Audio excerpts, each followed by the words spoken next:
pertama, pengertian analisis strategi dan manajemen biaya strategi. Analisis strategi merujuk kepada proses melakukan penyelidikan terhadap syarikat dan persekitaran operasinya untuk merumuskan strategi. Definisi analisis strategik mungkin berbeda dari perspektif akademik atau perniagaan, tetapi prosesnya melibatkan beberapa faktor umum.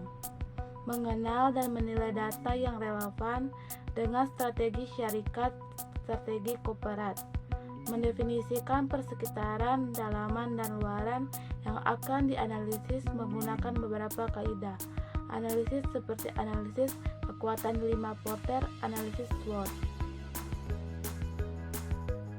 Manajemen biaya strategi adalah program yang digunakan oleh bisnis yang mapan untuk secara teratur mengidentifikasi dan menganalisis pemicu biaya untuk menurunkan biaya dan memaksimalkan nilai total. Jenis program ini diperlukan untuk membuat parameter anggaran dan struktur untuk pembelian. Dengan menerapkan program manajemen biaya strategi, bisnis tidak hanya dapat menurunkan biaya tetapi juga menciptakan keunggulan kompetitif strategi.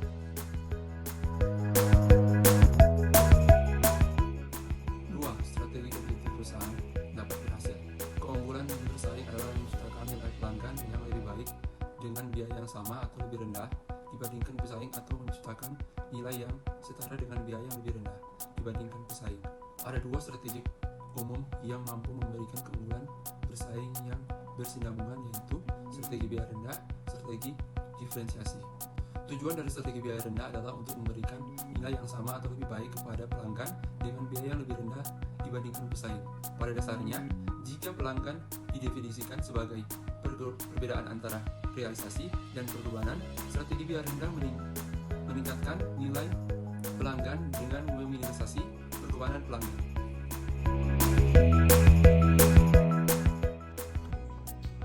Tiga, mengembangkan strategi kompetitif.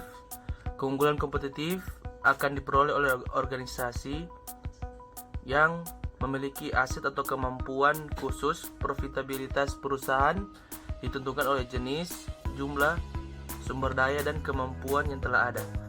Namun demikian, mengelola secara strategis didasarkan pada sumber daya yang melibatkan bagaimana mengembangkan dan menggunakan sumber daya dan kemampuan khusus untuk membentuk kompetensi inti yang menjadi dasar keunggulan kompetitif perusahaan untuk memperoleh pengembalian di atas rata-rata. 4. The Balance Scorecard. Balance Scorecard atau BSC adalah alat visual yang digunakan untuk mengukur efektivitas suatu kegiatan terhadap rencana strategis perusahaan. Balance Scorecard sering digunakan selama perencanaan strategis untuk memastikan upaya perusahaan selaras dengan strategi dan visi secara keseluruhan. BSC juga dibuat untuk membantu bisnis mengevaluasi aktivitas mereka dengan lebih dari sekedar mata keuangan langsung menggunakan pendapatan, biaya, dan keuntungan. Diagram ini menyajikan pandangan yang seimbang yang juga memperhitungkan perspektif kesuksesan lainnya. Balance Scorecard tradisional memeriksa inisiatif perusahaan dari 4 perspektif berbeda, yaitu keuangan, pembelajaran, dan pertumbuhan, proses bisnis, dan pelanggan.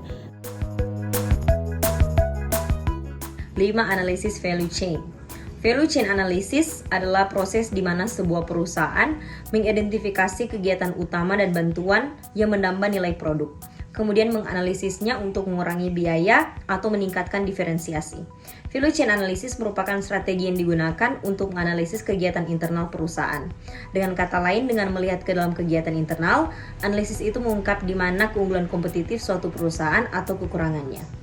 Porter Value Chain berfokus pada sistem dan bagaimana input diubah menjadi output yang dibeli oleh konsumen. Menggunakan sudut pandang ini, Porter menggambarkan rantai kegiatan umum untuk semua bisnis dan ia membagi mereka ke dalam kegiatan primer dan dukungan. Primary activities yang pertama inbound logistik, 2 operation, 3 outbound logistik, 4 marketing and sales, dan yang kelima service. Support activities yang pertama procurement, yang kedua Human Resources Management, ketiga Technological Development, dan yang keempat Infrastruktur. Keenam, contoh kasus. Analisis manajemen strategi pada PT PLN Persero Studi Kasus UPJ Garut Kota, Kabupaten Garut. Strategi program PT PLN Persero UPJ Garut Kota berdasarkan strategi perusahaan secara nasional yang berlandaskan kebijakan pemerintah mengenai ketenagalistrikan di Indonesia.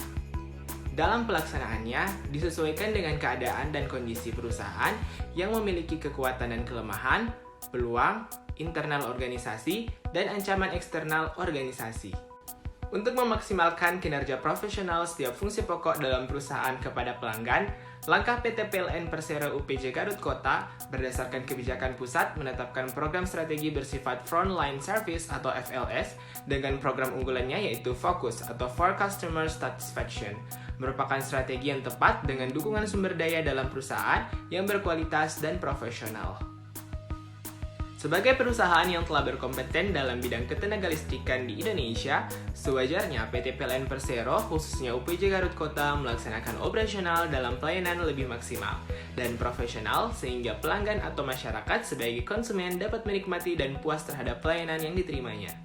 Dengan pelayanan yang memuaskan atau pelanggan atau masyarakat, maka kebijakan menetapkan visi yang dirumuskan oleh PT PLN Persero sebagai perusahaan yang diakui dunia tidak mustahil dapat tercapai dan dapat berkembang dan meluaskan usahanya baik di dalam maupun di luar negeri.